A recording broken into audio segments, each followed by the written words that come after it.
Good day, everyone. I want to, for just a moment, take you on a brief jaunt into the past. Not that far back, just a couple months. Just a few months.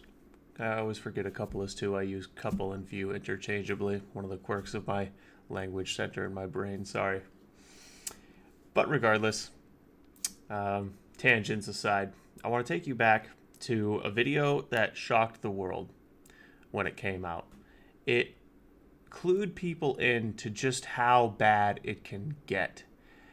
And shocking the world is not something that's very easy to do these days. And in typical modern fashion, it shocked us, and then we said, oh well. Because we become so desensitized to human suffering thanks to the mainstream media. Regardless, I'm going to take you back to remind you, and then we're going to talk about how it relates to what's going on presently.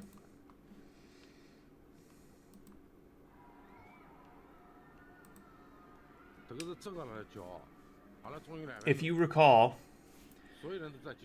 this is a video, just like it says down here in the title.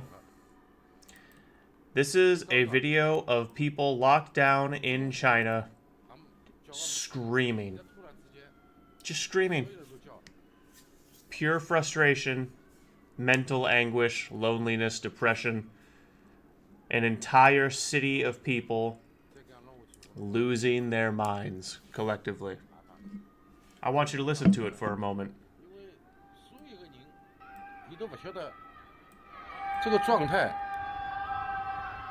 到底维持到啥个辰光？侬总要拨个标准，或者是讲有一个具体的说法。没，侬讲看，懵了。 Those are the screams of people demoralized, thinking that fate itself has lined up against them, screaming because there's nothing else they can do but scream into the void. Not like the American libtard who gets on their knees and screams when a president they don't like wins the election. Now we come to present day, and we're hearing about protests over the lockdowns.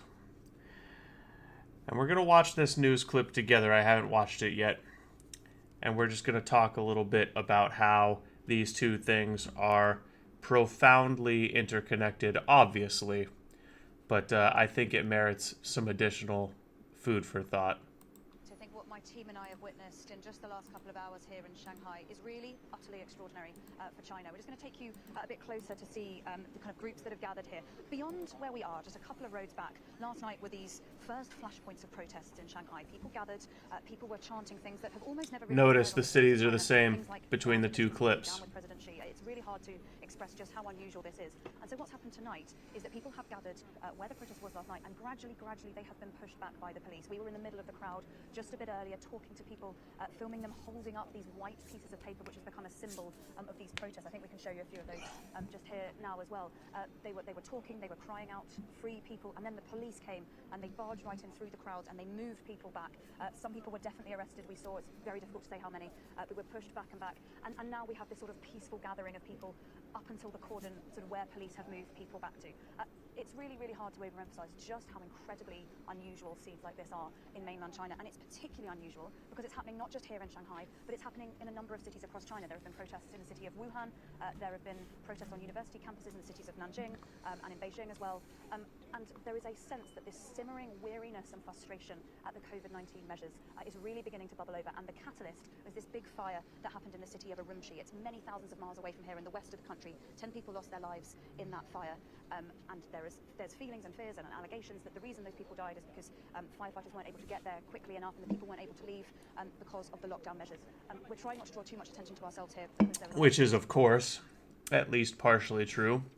People have been welded into their homes by the Chinese government.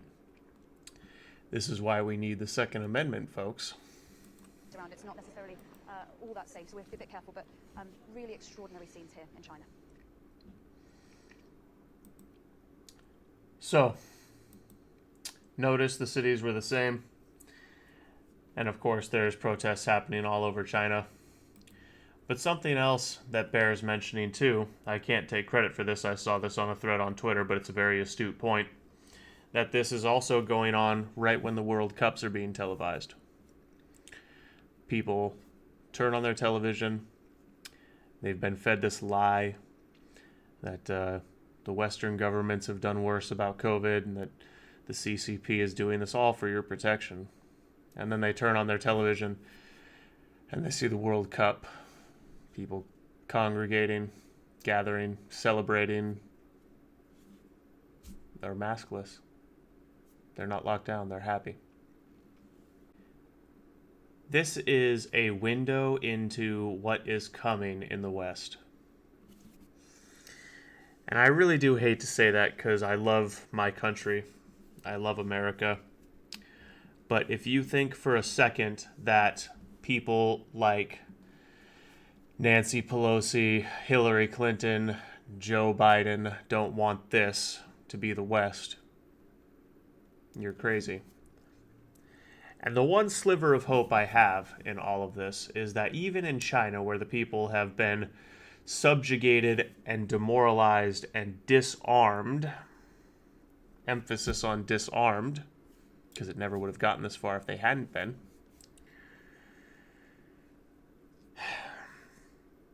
even in China, the spirit of rebellion against authority and freedom is still there. There's always a breaking point with humans. What we have to remember in all of this is that this could be us. We all need to do our part to help these people.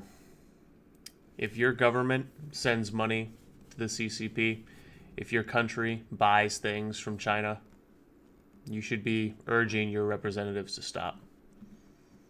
Stop giving that country money. Impose sanctions on them until the CCP crumbles. Taiwan is the legitimate government of China.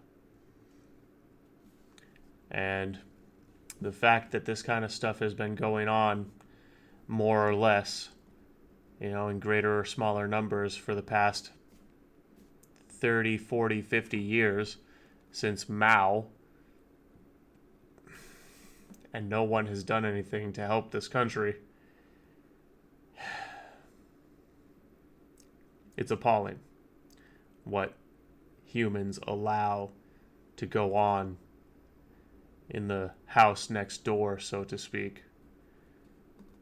And I'm not an interventionist, but there comes a point, I think that we were right to intervene in World War II. And it's gotten to the point where I think we'd be right to intervene to help the Chinese people. Because human rights violations, crimes against humanity are taking place in China. And it's all under the guise of being done for your safety. I watched the movie Died Suddenly last night. And it really clued me in to just how bad the situation with Kofefi and a certain experimental injection is. And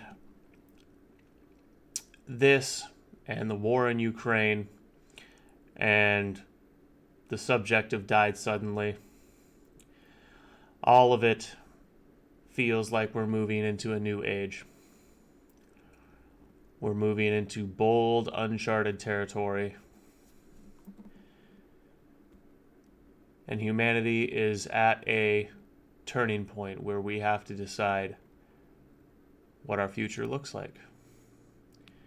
Do we allow the New World Order, the transhumanists, the global elite who have a bold, bright new future for humanity? Are those the people who have ruined everything, who have destroyed lives, countless lives? Are those the people that we trust to lead us anywhere good? people that will do anything to get to their goal, people that will kill billions, incite wars, cause global economic collapse, famine, release bioweapons from labs. These are the people that are in charge. How can we allow that to continue? It's time for 1776 to happen everywhere. It's time to abolish central banks. It's time to abolish communism wherever we find it. It's time to return the power to the people. No more oligarchs. No more dictators.